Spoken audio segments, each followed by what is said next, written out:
Everybody knows that the stock market crash caused the Great Depression. I'm not sure people realize that the reason we have the Securities Act and the Exchange Act, the fundamental bedrocks of securities regulation, is the stock market crash in 1929 that led to those securities laws being passed.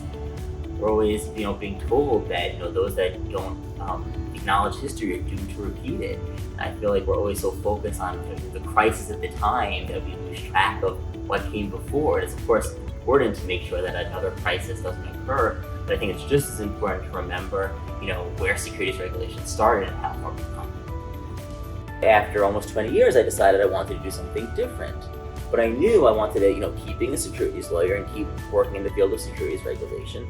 I also really wanted to keep working in the public interest. So that brought me to Better Markets, because Better Markets combines those two things perfectly. I knew about Better Markets' role as an advocate for Main Street investors from my time at the Commission. And so when I had the opportunity to come join Better Markets and contribute to that advocacy, it was an opportunity I couldn't pass up. Lots and lots of people, invest in the stock market. People follow the financial news because it impacts them. It impacts their retirement. It impacts their savings. People who haven't before invested want to get to the point where they can invest.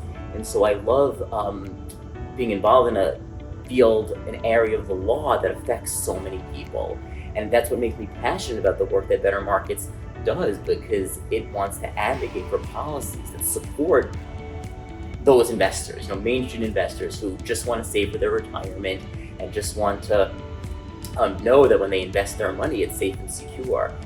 All the fights that take place between the industry and regulators and Congress are fights that affect them. But what the fight is about is investors, what they can invest in, how they should be able to trade, whether or not their money is going to be saved. So what I hope people understand is that, behind all the noise that takes place in Washington, and sometimes there's a lot of noise, it's a fight about what's best for investors.